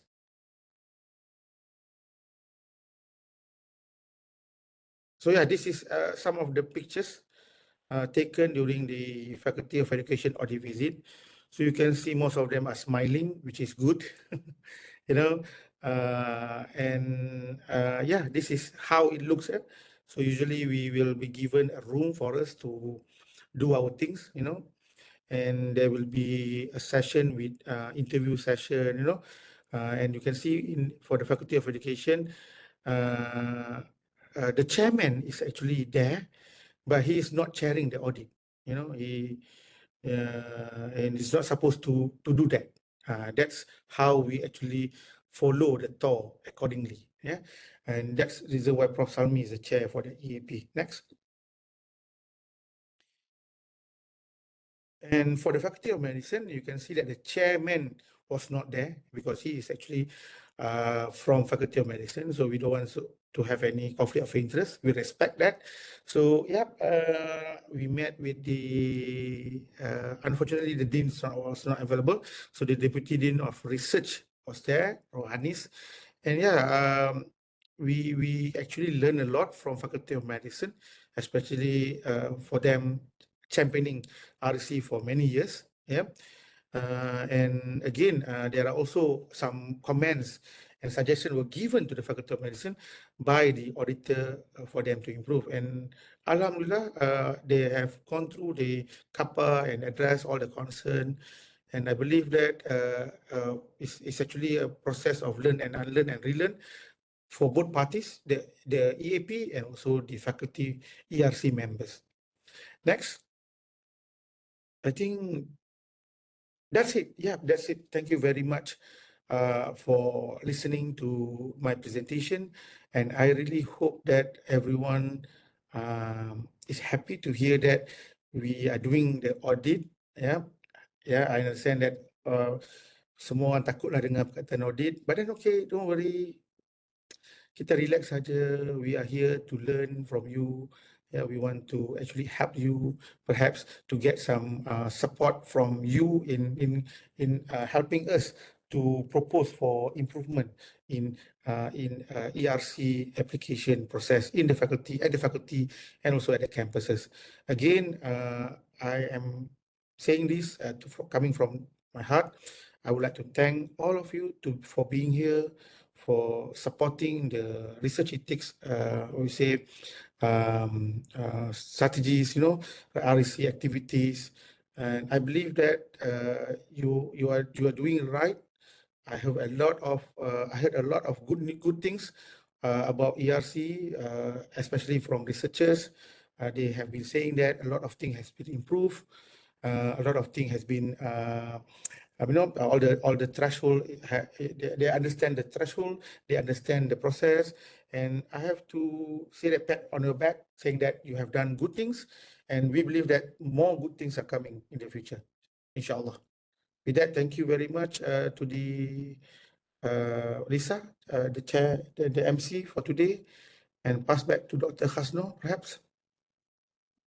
Thank you very much, Prof. Hafiz, for the very informative briefing with regards to the needs for internal audit.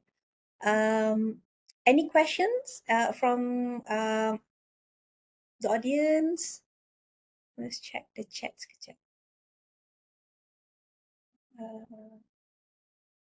Okay. If you do, I mean, takut. Don't be worried lah. Like what Prof. Hafiz said, we're here to help. Okay, back to Nisa, please. Maybe we can continue with our next briefing if there's no other questions. Okey, Doktor. Terima kasih Yang Berbahagia Profesor Dr. Muhammad Hafiz Muhammad Hanafiah atas taklimat yang diberikan. Hadirin sekalian, tanpa membuang masa lagi, majlis menjemput Yang Berusaha, Kemis Muhammad Hisham Jamari, Pegawai Penyelidik UiTM untuk menyampaikan taklimat beliau yang bertajuk Ethics Review Committee Auditor Preparation Briefing. Dipersilakan.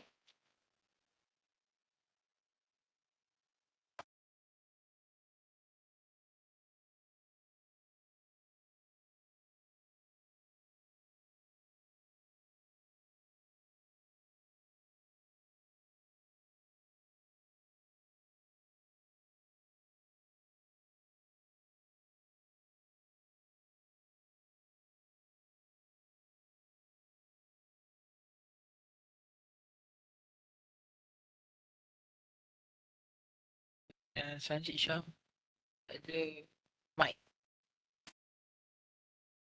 So can you hear me now? Okay, can Okay. Cik Syam. Alright, thank you. Alright, I think for my part, Prof. Hafiz have done a tremendous job in sort of like telling you guys about the audit session itself. So I'll just fill in some of the gaps that are missing. So the objectives of my session today is to present to you the audit objectives, the audit areas, the standard and guidelines governing the audits, pre-audit preparation, the audit meeting itself, post-audit, and list of ERC audit sites that we've chosen for 2025, as well as the respective list of auditors. The objective is to assess the ERC's SOP. So we want to know what is the sort of like procedures that you use.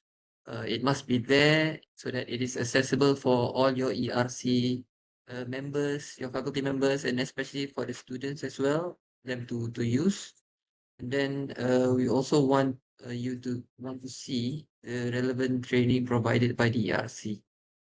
Okay, next is to see the efficiency of application process, to see ERC adherence and implementation of SOP and guidelines. And next is the ERC compliance to the stipulated guidelines. So we want to see that ERC actually adhere and use the guidelines that they sort of like put forward in the first place.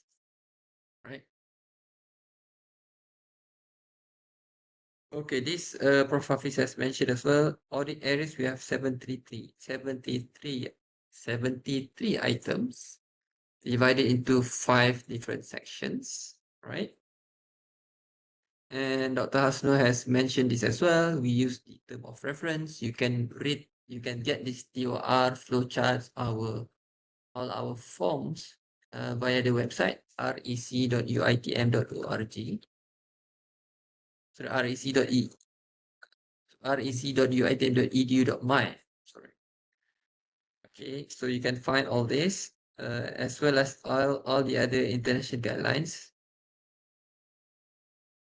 Okay, so for pre-audit preparation, what we would do is normally we will appoint the ERC audit panel. We call it in short form EAP. So we appoint the EAP and the EAP need to sign the conflict of interest and confidentiality form. And then we will talk to the ERC. So EAP Secretariat will get in touch with the ERC Secretariat and get to agree to so like 2-day dates. So we'll discuss and agree on those dates. And once those agreements have been reached, we will send a notification of audit visit to the ERC as well as the agenda and some documentation that the auditee, the ERC, need to complete. So part of it is the auditee response, which is the ERC pre-audit submission, as well as the document preparation. So we'll see these two in short after this. So this is the overview of the ERC pre-audit submission. I'll go through with you with the actual Excel file later. But as you can see here, we will put in the pre-audit online meeting date. We'll have a pre-audit online meeting separately as well, and then we will have we'll set the deadline for you to submit. Normally be 2 weeks before the audit visit itself, and then the date for the audit visit. So all these 3 dates will be agreed upon. And then for the next table, you can see we have sort of like asked you to declare whether you have completed some of these things. This is like the summary page.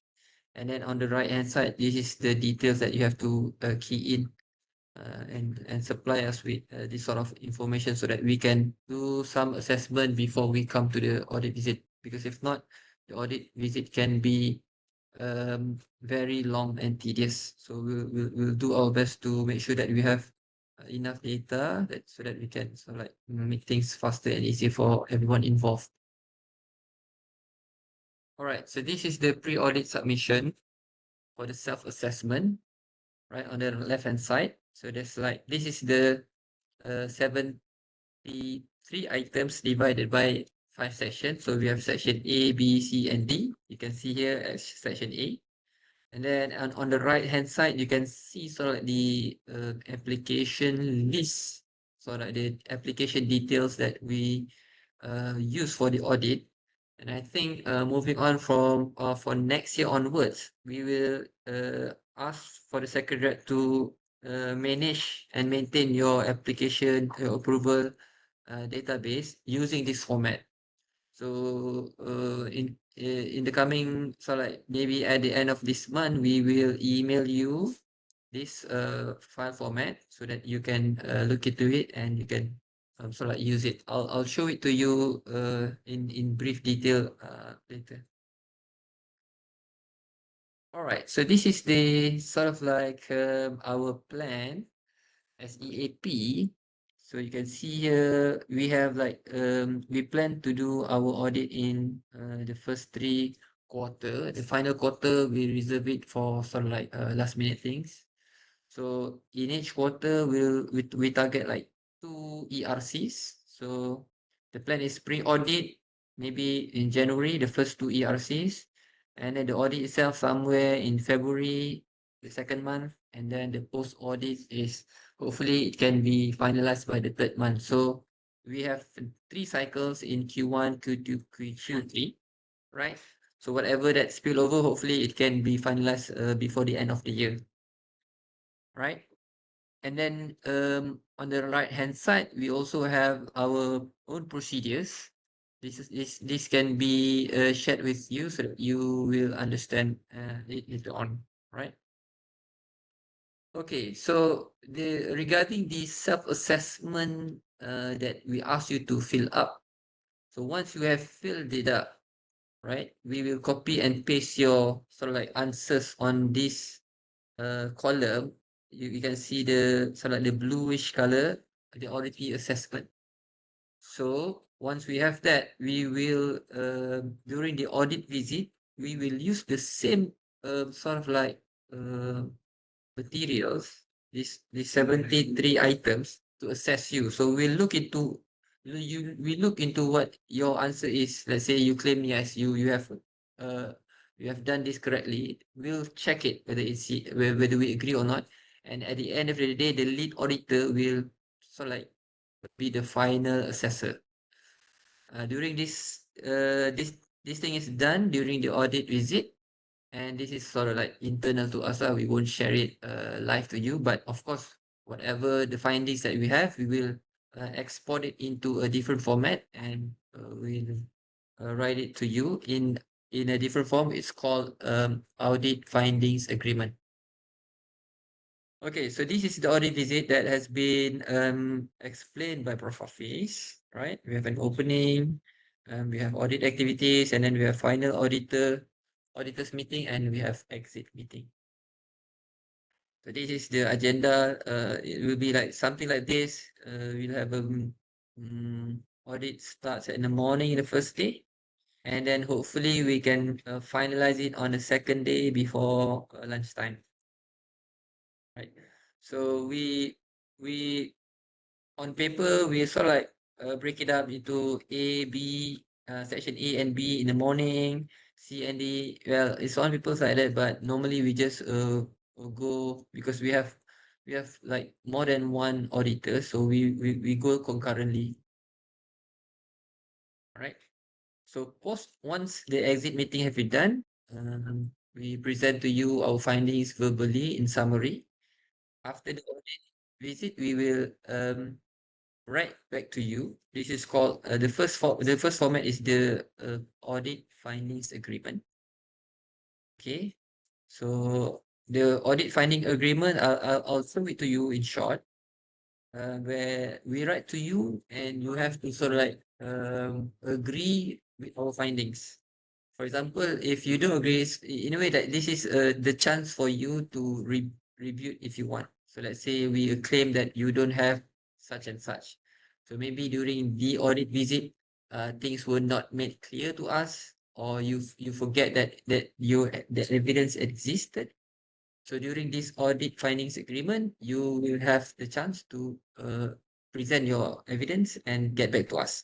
So let's say we say you don't have evidence A.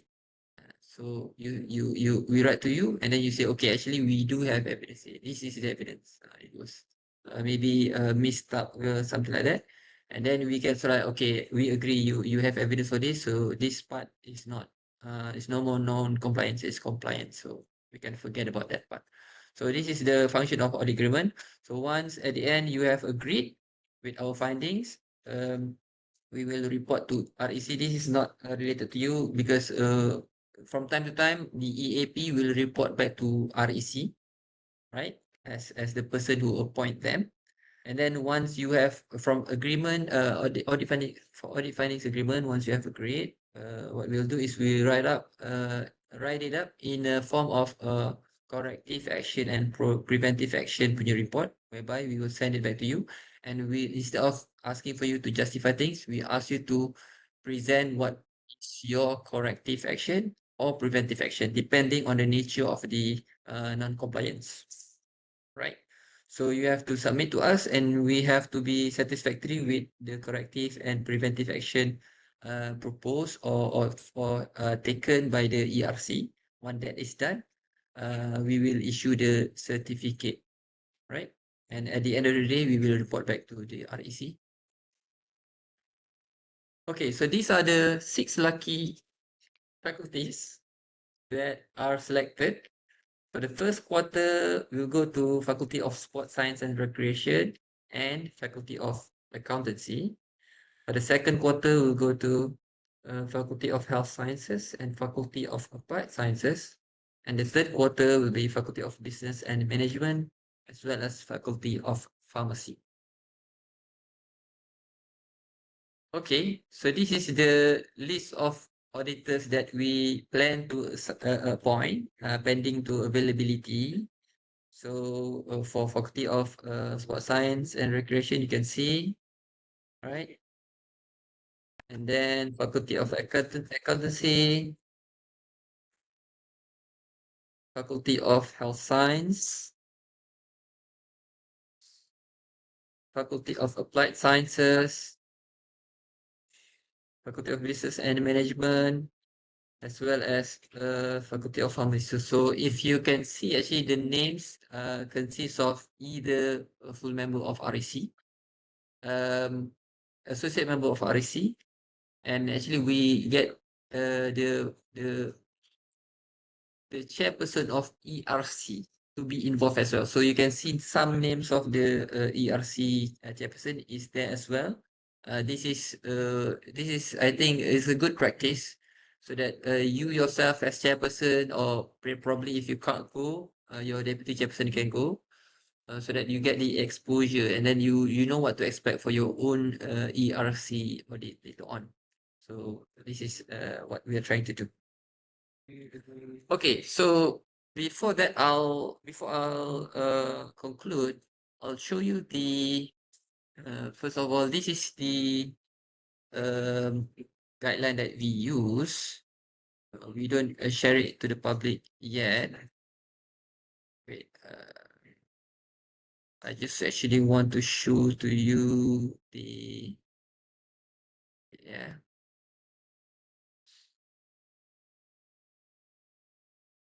Okay, so this is the self-assessment audit that you have to answer. So we'll send it to you like probably a month or more before your audit visit, and then you have to submit to us together with the rest 2 weeks before the audit visit. So these are the things that you have to read and then sort of answer, right? There are, as I said, there are 5 sections: A, B, C, D, E. Okay. So once we go to the audit, we will produce like Prof. Hafiz has mentioned before, the 3 audit sort of reports. The first is the audit report where the visit that we go. This is it. Okay. And then we have the sorry, where is it? The audit. Okay, so let me say this thing again. Okay, within these audit reports, we have this so like kappa, right? This kappa is where we put the details, and then you have to key in your corrective and preventive action. And before that, we will send you actually the audit finding agreement. In this column actually is where you can sort of like write back your feedback or your rebuttal.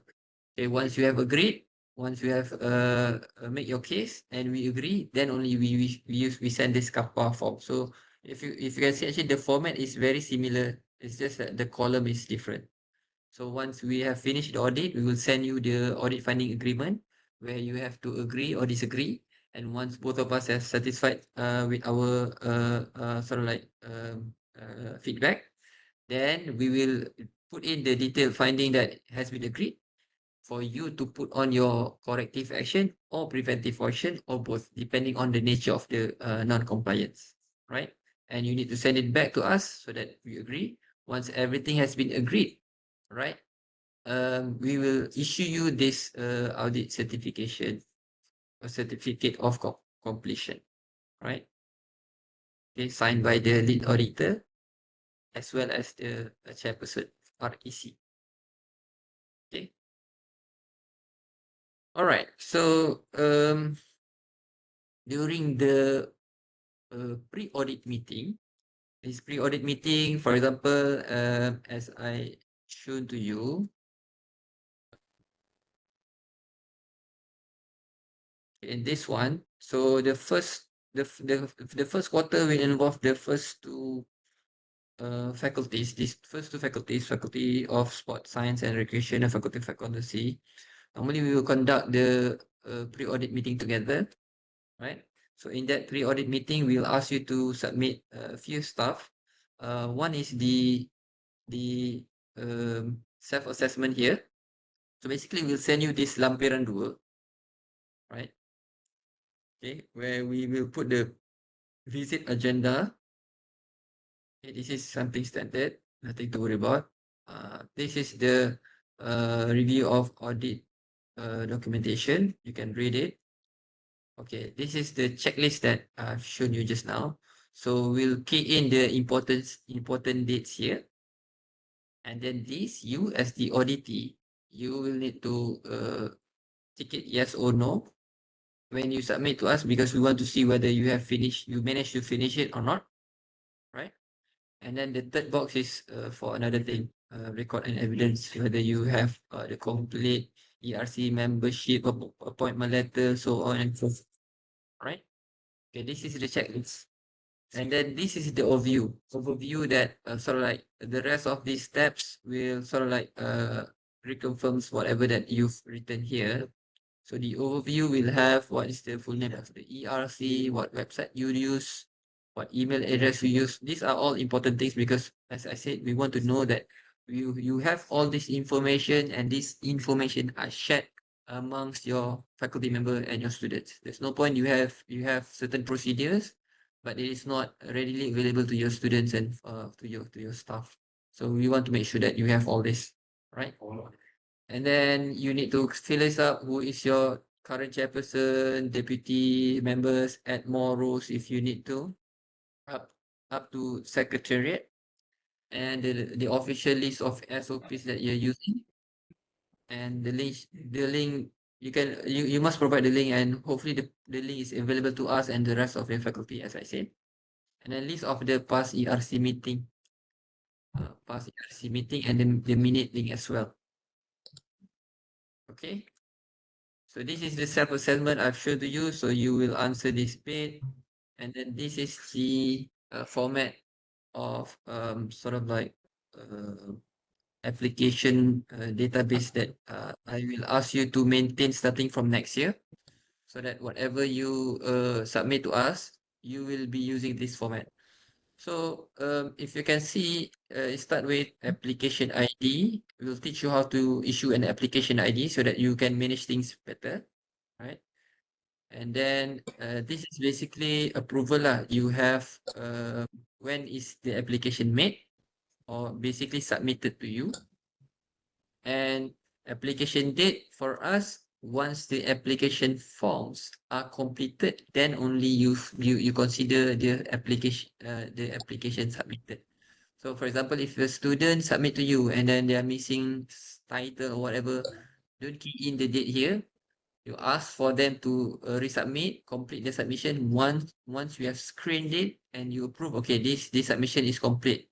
You have not assigned the reviewer yet, yeah. So once you are satisfied with the completion of the submission, only then you key in, okay, this is the date. This is for secretariat, yeah. Okay, so approval, you cannot new application, you ignore D and E first, and then you assign your sort of like reviewer, and the reviewer will assess the risk category, and you put in the title, the student's name, and the rest, right? Okay, so I have 3 tabs here. One is approval, one is rejection, one is sort of like ongoing application. So we look into this.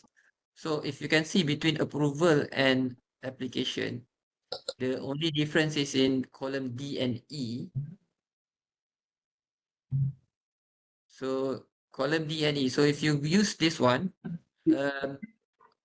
so you put the current status here. For example, currently they submit and you are screening the application. So you put in who is the person or sort of like the entity that is doing the sort of like the actioning. Who's doing what? Who's doing the status? So for example, screening is by the secretariat. So you put it there, right? And then this status can change from time to time. So for example, the first one is screening. Screening, once the forms have been screened and deemed satisfactory, you key in the dates, and then you can put you can assign the reviewer, and then you change the status to reviewing or review, and then there actually is reviewer, and then so on and so forth. So kalau if you the reviewer have given the feedback, and then correction needs to be made by the applicant, so you change the status. So this can help you to trace up until once you get the approval, you can put the approval here.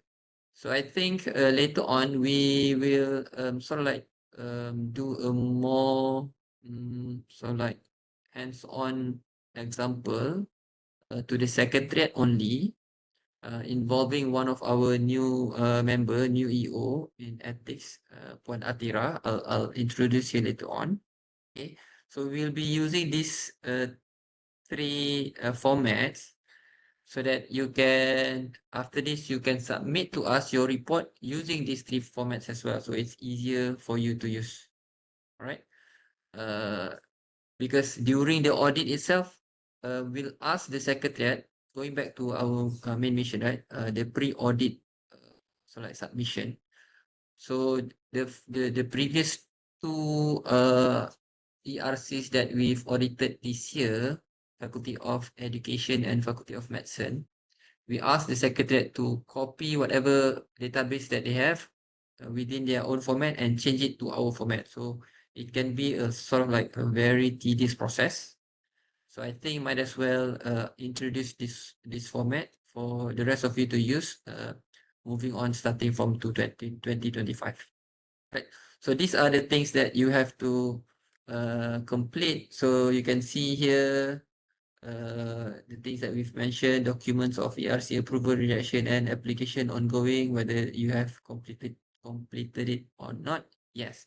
So once you submit it back to us, we'll have a look at this. Hopefully everything is yes. And once that is yes, we will sort of like assess things one tab at a time, right? And then we'll get this to, we'll copy and paste it, like I said, to the auditor's assessment part for us to use during the audit visit itself. All right, so I think that's it. And I would like to call upon Puan Atira to introduce herself, if that is possible. Assalamualaikum dan selamat pagi, dengar ya? Yep. Okey, nama saya Nur Atira binti Johar. Saya baru berkhidmat dalam unit etik dan publication di RMC pada 18 November baru-baru ni. Jadi selamat perkenalan. Okay, thank you, Puan Atira. So I would like to say how to say this. I would really like to show my gratitude to the TNCPI and Jabatan Pendidikan dan Inovasi UiTM for sort of like giving us an additional executive officer who can help us with the ERC punya dealings. I know some of you have sort of like maybe contacted me and Puan Ainul before this. So now you can contact Puan Atira directly. And finally, we have a dedicated person who can manage the ERC. So what our plan in the coming years is to be closer to you, the ERC secretariats. So we'll get Puan Atira to assist you and perhaps to maybe create a WhatsApp group for the secretariat so that communication can be made easier. I know there's a lot of like miscommunication in the past, but it's okay. This ERC establishment is quite new. It's quite difficult as well to learn about this. So we hope that with the presence of Puan Atira, we can sort of like bridge the gap better. Dr. Khasnur, do you want to add on that? No, I think Cik Syam has explained very well. So we hope that with Atira's presence, the processes, question and answers, and also procedures of all the ERC can be handled by us with ease. So you now become the priority. Last time we're not able to expand the whole services to help around with the ERCs, but inshallah from now on, let's make both of these tier 1 and tier 2 two independent committee to work together very well and function independently at its most effective or optimum level lah, insyaAllah. Okay, thank you, Dr. Khasnur.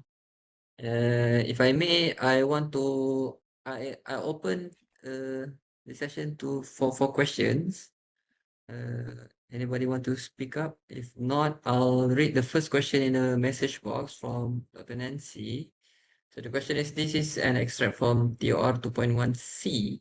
Members of Secretariat and a coordinator will be assigned to assist with the application processes and meetings, but not in the decision making.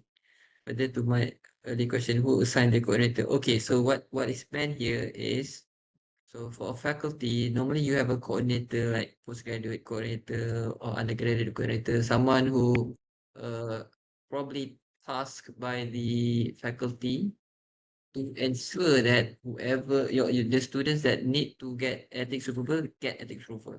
So you need to make sure the number is there completed. Let's say 50 students at the end, 50 students have been granted ethics approval.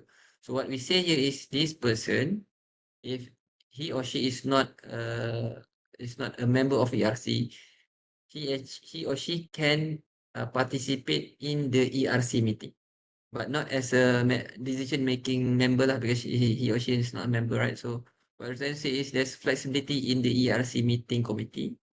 So whoever outside the meeting committee can get in there. Let's say maybe ERC chairperson also want to ask the coordinator like how many students left. Maybe the coordinator is the best person to answer. So that's it. All right. Is that answering your question, Dr. Nancy? Any further question?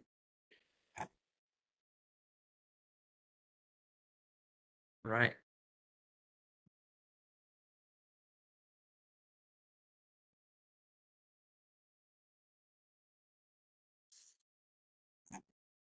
Okay, Any I more think, questions from the yeah. floor?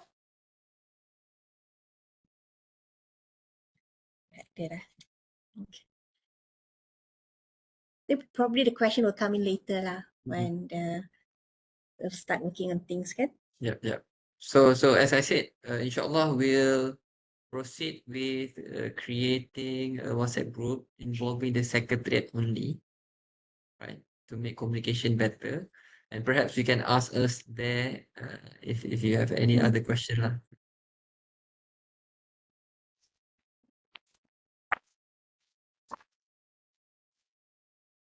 Okay, I think I'll pass the mic back to you, Anissa. Thank you very much for listening. Terima kasih Yang Berusaha Kemis Muhammad Hisham Jamari atas taklimat yang diberikan. Baiklah, sekiranya tiada sebarang soalan lagi, saya akan akhiri taklimat kita pada hari ini. Ribuan terima kasih diucapkan kepada Yang Berbahagia Profesor Dr. Muhammad Hafiz Muhammad Hanafiah, Yang Berusaha Profesor Madya Dr. Khasnur Abdul Malek, Yang Berusaha Kemis Muhammad Hisham Jamari atas kesudian mereka menyampaikan sesi taklimat pada pagi ini.